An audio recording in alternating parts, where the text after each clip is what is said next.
A 1622, diabetes mellitus tipo 1, y vamos a decir de que la diabetes mellitus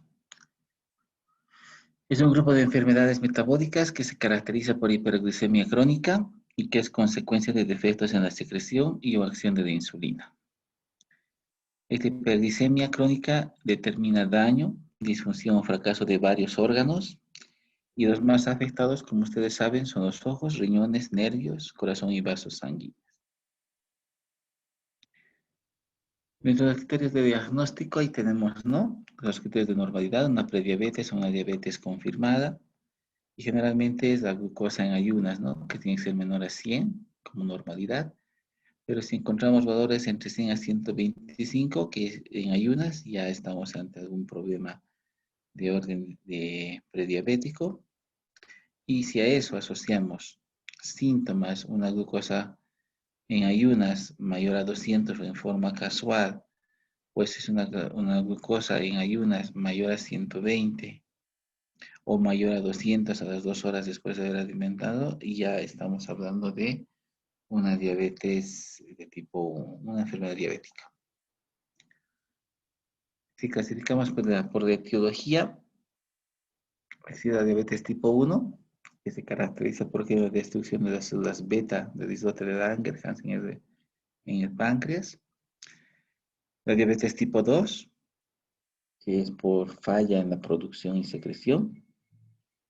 Y hay otros tipos específicos de diabetes que se están asociados a defectos genéticos, por ejemplo, o alguna enfermedad de páncreas exócrino, alguna endocrinopatía, algunas drogas que pueden producir este tipo de problemas.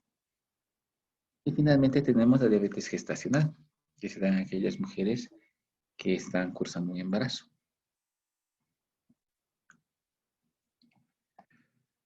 En la edad pediátrica, pues lo más frecuente es encontrar una diabetes de tipo 1, ¿no? Que ocupa un gran porcentaje.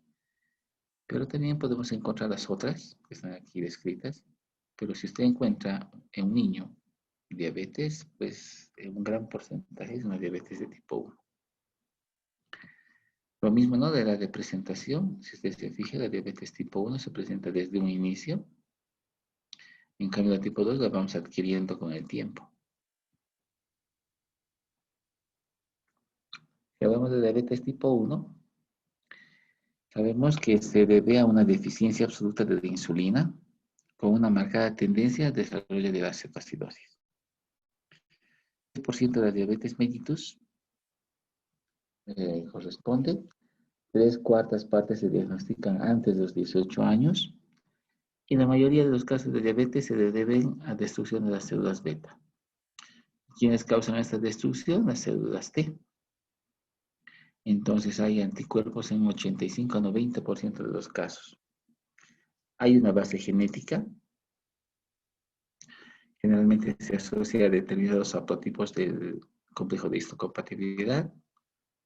Hay un disparador del proceso que se desconoce cuál es. Tiene una presentación típica de 1B hepática. Tiene una incidencia variable entre uno y otro país. Su prevalencia también va aumentando a medida que va aumentando la edad. Entonces tenemos, por ejemplo, 1 cada 2.500 en menores de 5 años.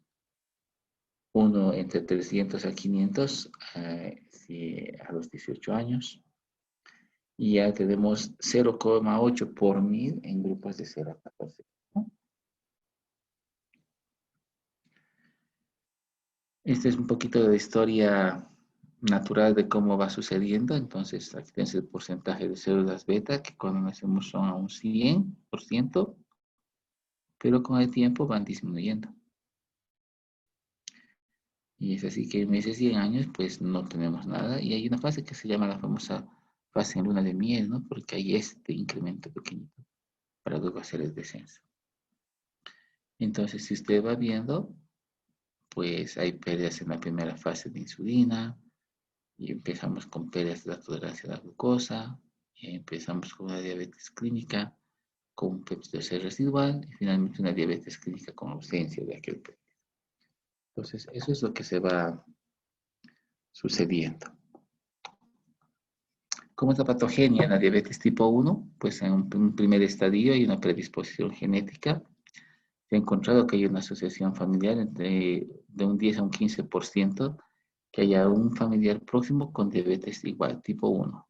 Eso es importante, porque no es que tenga un familiar diabético, uy, si estás condicionado a que tengas diabetes tipo 1, digamos, ¿no? No, tiene que ser también diabetes tipo 1 en familiar. Se ha visto que hay asociación entre los gemelos monocigóticos en un 30-35%. Entre hermanos puede haber un 7%. O entre los progenitores, ¿no? Que sean diabéticos, ¿no? Padre, madre o ambos, aumenta el porcentaje. Puede haber una herencia poligénica. 20 regiones cromosómicas se han visto implicadas en esta aseveración. Este es el sistema de histocompatibilidad, que puede también causar una susceptibilidad en 60-70% de los casos. Están determinados también algunos alelos del DL3 y DL4, etc. Un segundo estadio que ya es un factor desencadenante. Recuerda que el estadio 1 es la predisposición. El estadio 2 es el factor desencadenante. Donde se ha visto que un 50% de los caucásicos con DL3 o DL4 y un 0,3% desarrollan diabetes tipo 1. Se ha visto una concordancia en los gemelos univitelinos menor a los 50. Hay contagio en poblaciones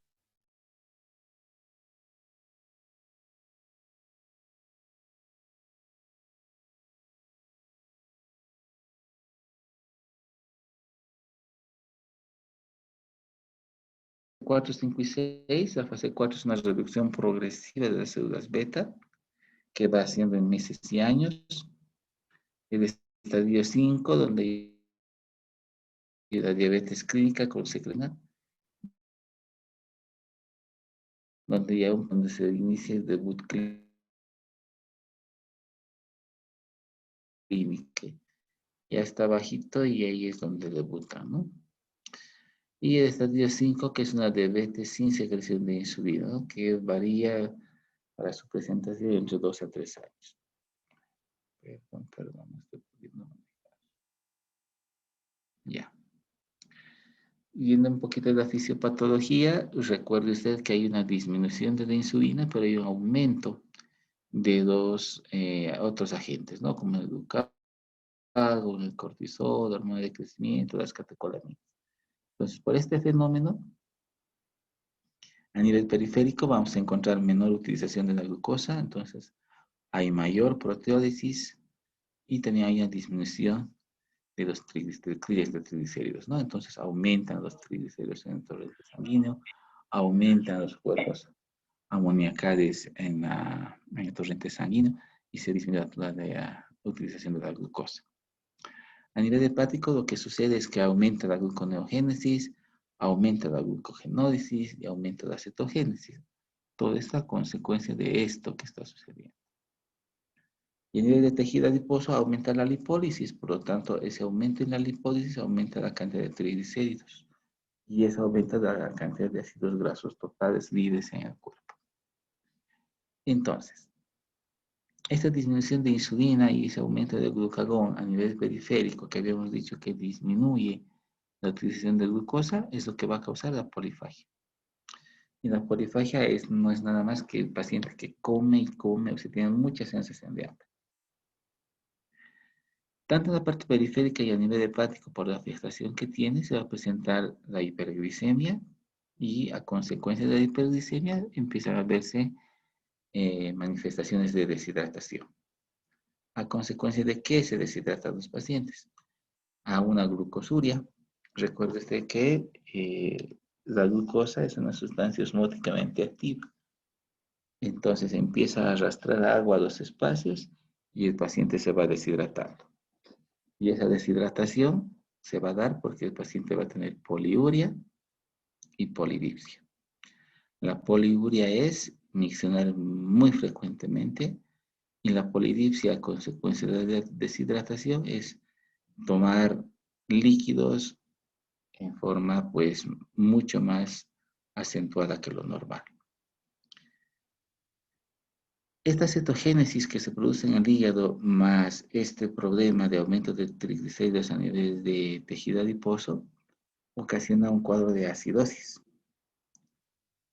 Y la cetonemia que se está produciendo aumenta esta acidosis. Por lo tanto, esta acidosis es lo que va a debutar en nuestro paciente y son las famosas cetoacidosis diabéticas, que es el debut de estos niños. Muchos de los pacientes con diabetes tipo 1 presentan una historia sugestiva de varias semanas de evolución por los síntomas que les estoy comentando. De hiperglicemia, pero en un inicio en ellos no produce ningún síntoma hasta que llega a pasar los valores de 200 a 250. Entonces son hallazgos casuales, pero ya empiezan a manifestarse. Entonces, la enfermedad inicia de una forma con síntomas de 2 a 3 semanas, a veces hasta un mes de evolución, y tiene esto, ¿no? Poliuria, polidipsia, pérdida de peso. Son pacientes o niños que están asténicos, casi indiferentes, con dolor abdominal y con mucha sensación de hambre, y eso se traduce con hiperglicemias, glucosurias y cetonurias. De un 10 a un 30% todo este proceso de cetoacidosis puede verse severo y puede llegar incluso al coma.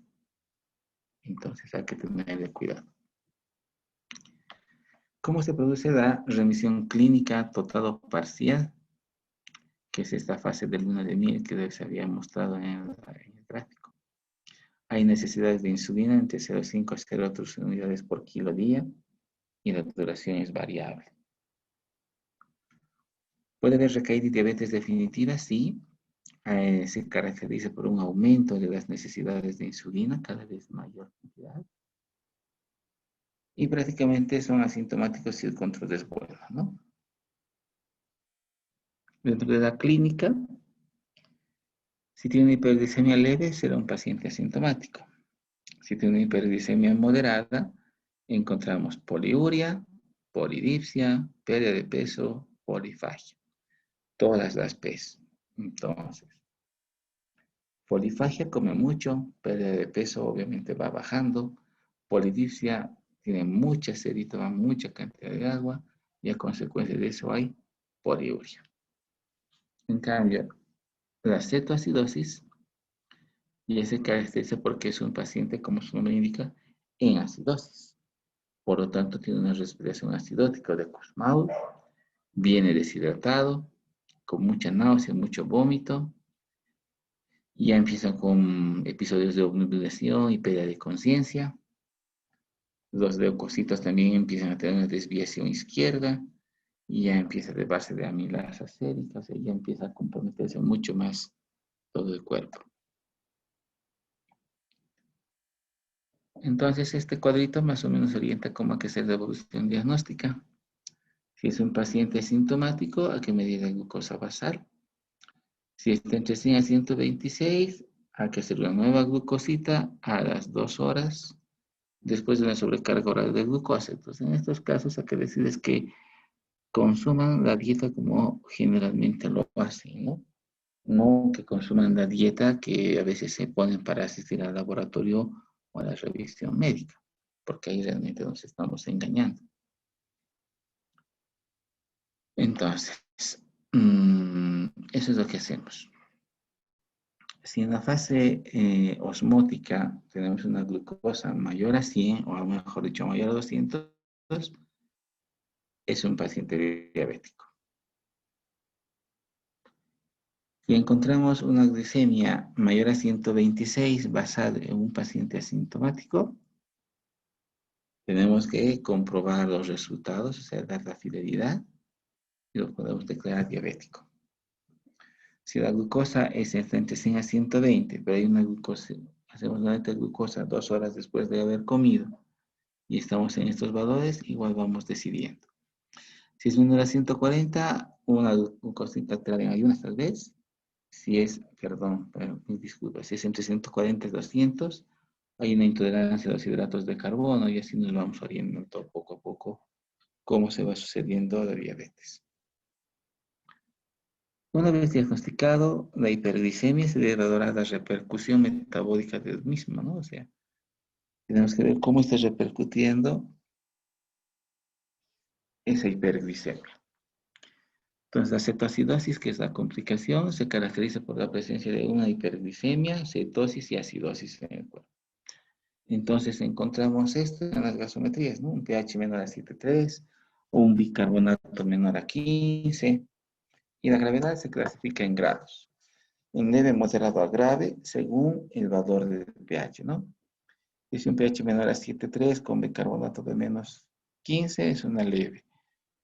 Si es un pH menor a 7,2 con un bicarbonato menor a 10, es un moderado. Y si es un pH menor a 7,1 con un bicarbonato realmente bajo, menor a 5, es una cetoacidosis grave. Presente un tercio de los pacientes al momento de diagnosticados, porque recuerden que habíamos dicho que al principio son asintomáticos, ¿no? Entonces ya debutan directamente con un cuadro de cetoacidosis. Los episodios repetidos en pacientes ya diagnosticados se relacionan con la omisión del tratamiento, ¿no? O que ha habido un ajuste inadecuado de las dosis o por enfermedades intercurrentes que ya puede tener el paciente.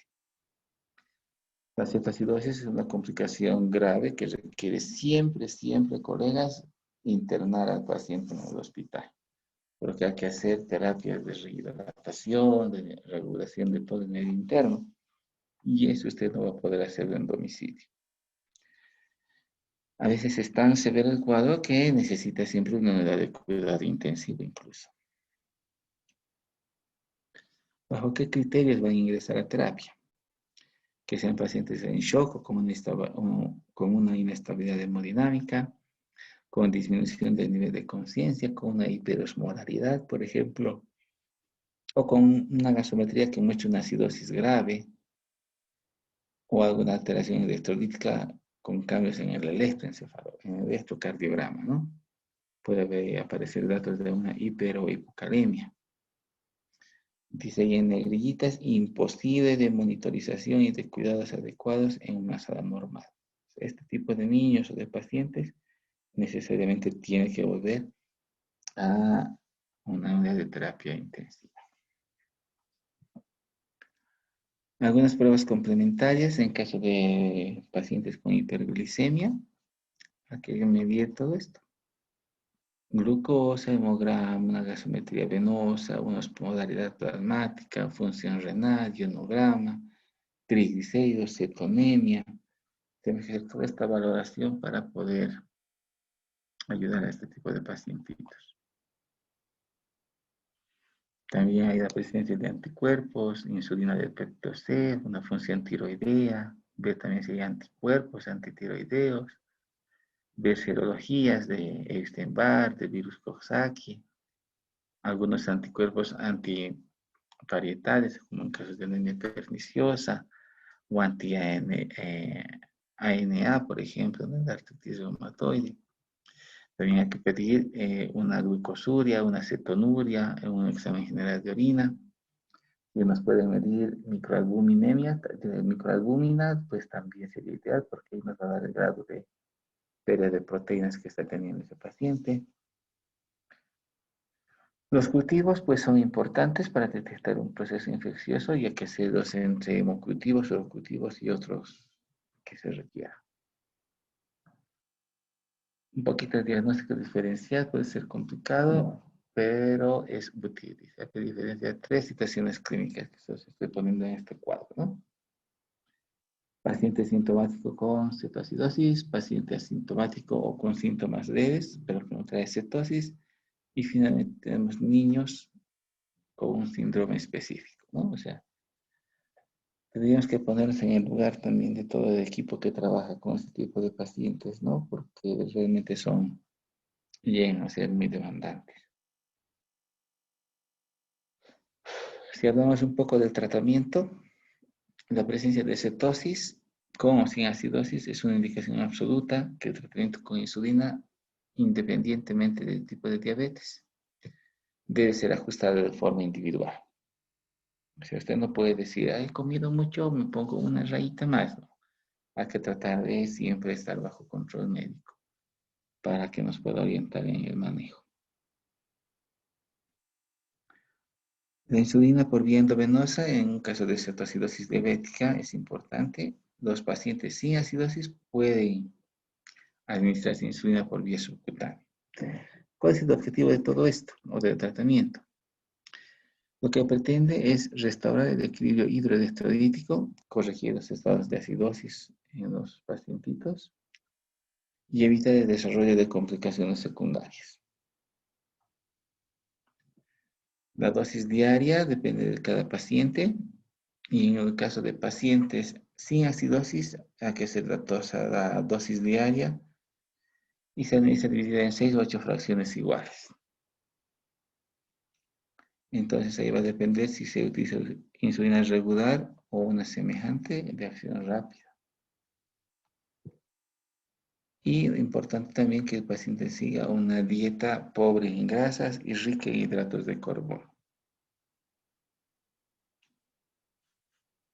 Ahora, tras la evaluación inicial completa, esto es el tratamiento de la cetoacidosis diabética. Se los voy a dejar ahí para que ustedes lo vean con más calma. Pero como les decía anteriormente, el objetivo es hidratar, ¿no? Y tratar de hidratar lo más rápido posible ese bebé que está viniendo con un problema de cetoacidosis. Después de la primera hora de terapia de hidratación, puede ser con fisiológico, vemos la cantidad de glucosa para decidir qué más vamos a seguir haciendo, ¿no? Si se presenta hipotermia, hay que corregir la hipotermia según las cifras de glucosa. Entonces, una hipotermia grave, que es menos a 130 mil equivalentes, es más difícil corregir que aumentar, digamos, el aporte de sodio. La cantidad de líquido que se va a pasar en 24 horas es de aproximadamente las necesidades basales más la mitad del déficit estimado.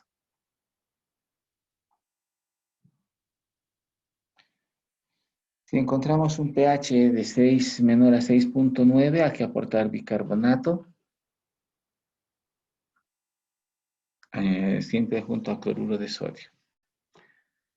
Si transcurrida después de una hora seguimos con un pH menor a 7, menor a 7, una nueva dosis se puede volver a pasar de insulina. Si hay mucha necesidad de pasar el calcio a necesidades basales, basta con 1 o 2 ml por kilo día, como gluconato de calcio a 10%.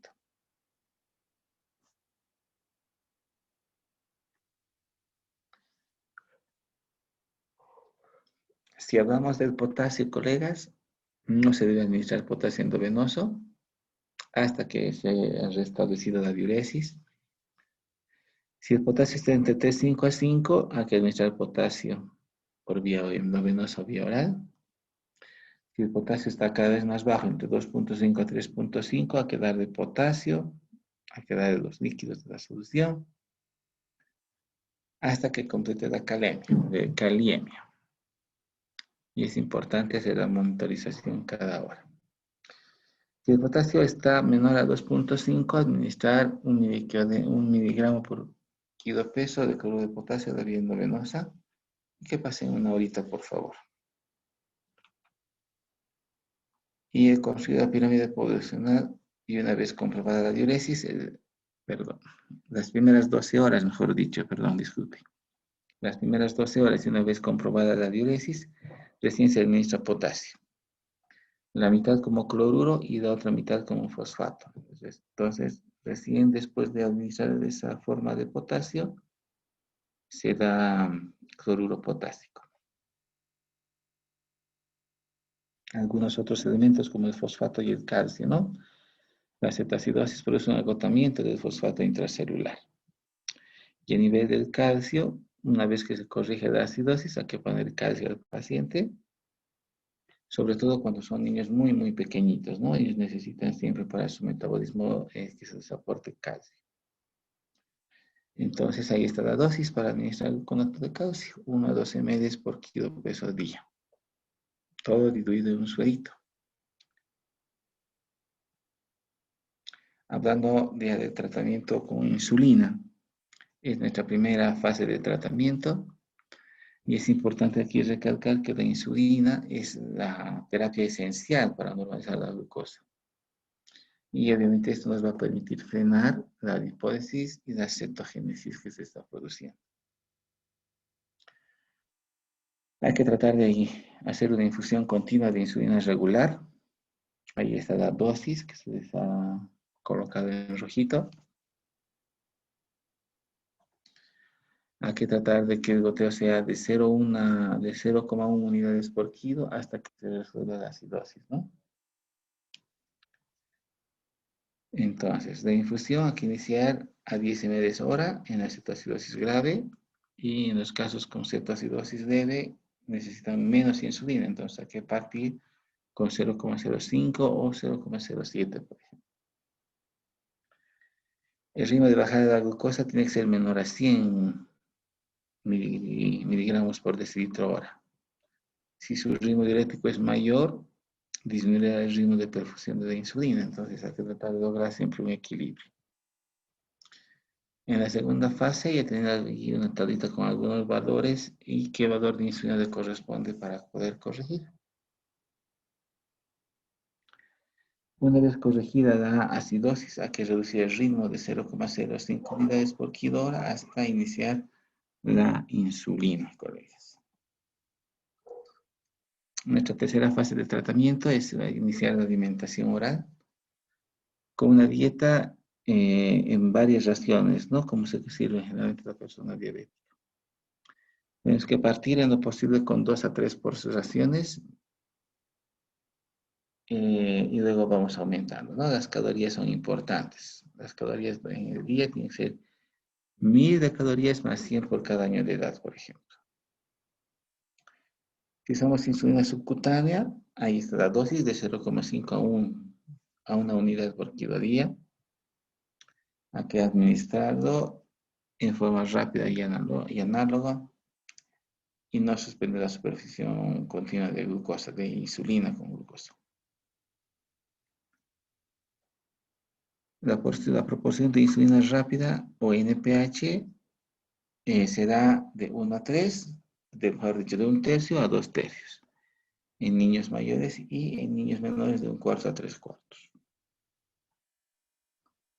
Entonces aquí están algunos tipos de insulina, ¿no? Que pueden encontrarse en el mercado.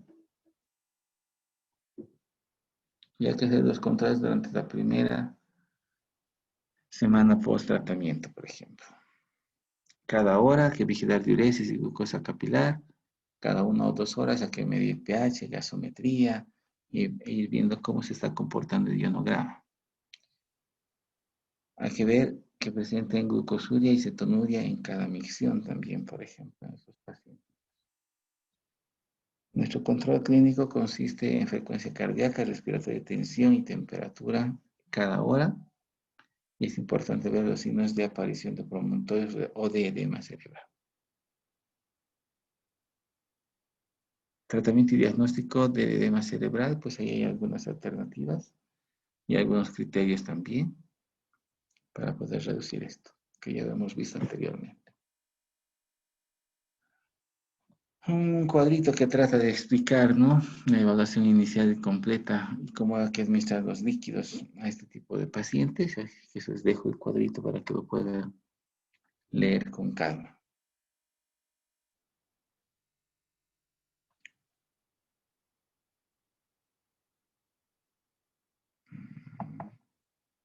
Bueno, hasta ahí estamos con diabetes tipo 1.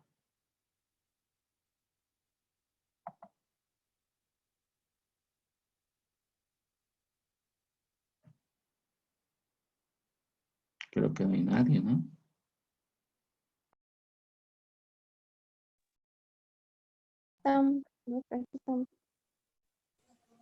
Buenas tardes, doctor. Disculpe. Quería hacerle una preguntita referente al anterior tema y que tengo problemas aquí con el internet y con el micrófono. No sé si podría contestarme. Tengo esa duda, por ejemplo, de que la fiebre reumática se da por una faringoamidalitis maltratada, ¿no? O puede ser también por un arañazo de gato en la piel. Pero lo que tengo la duda es referente a por vía digestiva, dice usted, manifestó, ¿no? Entonces, esa es mi duda, porque sabemos que por la vía respiratoria es mayormente de estreptococo beta hemolítico tipo A, ¿no? Exacto. ¿Qué Entonces, es el día digestiva, doctor? sí, y No, son, es un error. ya, entonces son pacientes maltratados, ¿no? Por ejemplo, vienen con una faringoamidalitis, a veces están pustacias, blanquecinas, ¿no? Que Exacto. hace una diferencia con la difteria. Cuando se desprenden, quiere decir que no, que son difteria, ¿no? Entonces, por ejemplo, vienen los niños, los tratan con triapen, mayormente con penicilina, ¿no? Pero ya cuando ataca las válvulas, ¿no? Produce la fibrosis de estas válvulas, entonces produce una insuficiencia valvular. La duda la que tengo es que hasta qué momento, por ejemplo, puede ser este niño tratado, digamos, salvarlo a través del laboratorio, pero cuál sería la etapa para poder tratarlo, porque yo he tenido, o sea, personas que he tratado, pero mediante con tratamientos con penicilina, ¿ya? Y con dexametasona. Algunos salieron bien, pero ellos mayormente venían por problemas, como usted dijo, ¿no? Los criterios. Venían con dolores articulares de rodilla, de codo, y eran niños de 10, 12 años. Mi duda es referente a eso.